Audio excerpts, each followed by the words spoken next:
수도권의 한 종합병원에선 사직서를 냈던 전공의 가운데 60여 명이 대거 복귀한 것으로 알려졌습니다. 정부가 진료 현장으로 돌아왔다고 밝힌 전공의 규모는 지금까지 294명. 하지만 서울의 5개 대형 병원을 비롯한 주요 수련병원의 전공의 대부분은 꿈쩍 않고 있습니다. 정부 공식 집계로도 사직서를 낸 전공의는 여전히 10,000명에 육박했습니다. 오늘까지 복귀를 하시면 여러분들이 그동안에 근무지를 이탈한 그 부분에 대해서는 책임을 묻지 않겠노라고 정부가 공개적으로 천명을 하였습니다. 보건복지부 차관은 대표급 전공의 94명에게 직접 대화하자며 단체 문자를 보냈습니다. 서울 시내 장소를 공지하고 기다렸지만 여기에 응한 전공의는 드물었습니다. 병원을 이미 떠난 전공의들에 이어 새롭게 근무를 시작할 인턴마저 계약을 줄줄이 포기하면서 진료 상황은 더 악화될 것으로 보입니다. 3월이 되면은 인턴, 전임이, 임상 강사 다 이제 계약을 했었는데 그 사람들이 다 이제 안 들어오겠다고. 정부는 미복귀 전공의에 대한 행정처분과 사법 처리를 거듭 경고했습니다. 3월 4일 이후에는 의사 면허 정지를 위한 사전 통지와 의견 진술 절차를 진행하겠다고 밝혔습니다. 복지부는 특히 대표급 전공의 10여 명에 대해선 현장 확인을 거쳐 곧바로 형사고발하는 방안을 검토하는 것으로 전해졌습니다. 사법 절차는 이제 고발을 말씀하시는 건데 그거는 저희가 법과 원칙에 따라서 하겠다는.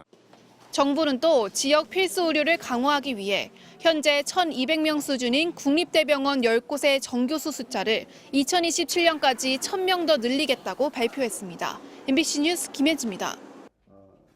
이주호 교육부 장관이 의과대학을 둔 전국 40개 대학 총장들과 영상으로 만났습니다.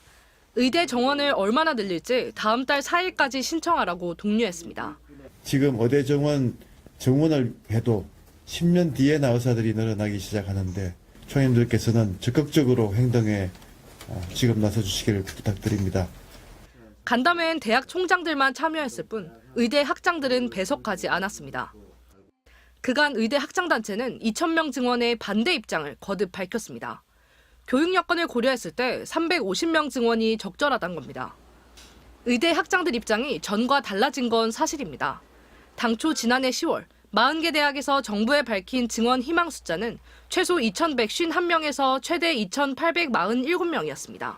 좀 무리해서 많이 쓴 건데 의과대학들이 이만큼 요청했으니 그게 근거다라고 하는 거는 사실은 기본적으로 말이 안 되는 거죠. 수요조사 결과가 그대로 증원 규모로 확정될 줄은 예상하지 못했다는 반응입니다. 특히 의대생 교육을 책임지는 의과대 학장과 교육부 눈치를 보는 대학 총장은 입장이 다를 수밖에 없다는 겁니다. 공교는 교육부에 영향을 받고 있고 이런 상황이라 완전히 배제된 상황에서 그냥 2,000명을 이렇게 딱 밀고 가니까 그게 참 곤혹스러웠던 상황이고. 이에 대해 대통령실 관계자는 증원 규모는 정부가 책임지고 결정할 사안이라며 합의나 협상을 할 문제는 아니라고 강조했습니다. 또 예정된 증원 신청일을 연기해달라는 의대 학장단체의 요구에 대해서도 기한 연장은 없다고 못 박았습니다.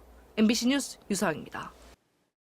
의료 과실이 벌어졌을 때 의사들의 처벌을 완화해주자는 특례법의 공청회. 정부가 초안을 공개한 지 이틀 만에 열렸습니다. 환자단체들은 의사들이 원하는 특혜라고 일제히 비판했습니다. 의료계의 요구를 좀 더욱 더 많이 반영돼서 만든 이러한 법안이라고 생각돼서 급박하고 어려운 상황에 있지만 이 법을 이렇게 급하게 쫓기듯이 하는 것이 맞는가. 전공의들이 떠난 자리에 대신 투입된 간호사들. 논란이 일자 정부는 갑자기 시범 사업을 꺼내들었습니다. 병원장 책임으로 간호사들 업무를 정하면 법적으로 보호해주겠다는 겁니다. 이 모호한 부분에 대해서는 그렇게 정해서 실행을 할 수 있도록. 접근법이 틀렸다는 지적이 나옵니다. 단지 의사가 없다는 이유로 그 대체 인력이 하는 거는 한계가 있고 또 실제로는 굉장히 환자를 오히려 더 위험에 빠뜨리죠. 그렇게 생각하는 것부터가 대단히 생명을 경시하는 태도라고 저는.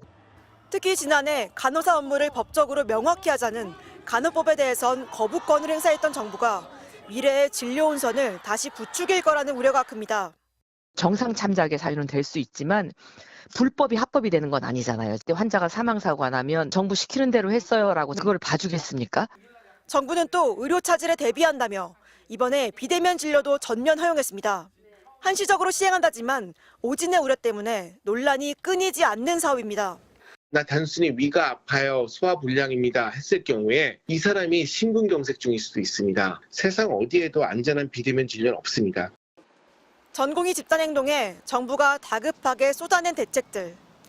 당장의 환자 피해를 최소화한다는 명분을 내세웠지만 비판도 따릅니다. 지금의 위기를 해결하기 위한 목적으로 협의되지 않은 정책들이 발표가 되고 관성이 붙는 경우들이 많아서요. 단기적으로 보건의료 시스템을 좀 붕괴시킬 수 있는 위험 요소가 될 수 있다고. 뜯어보면 우리 의료체계의 근간을 뒤흔들 핵심 정책은 세심하게 가다듬어야 한다는 지적이 잇따르고 있습니다. MBC 뉴스 지은수입니다.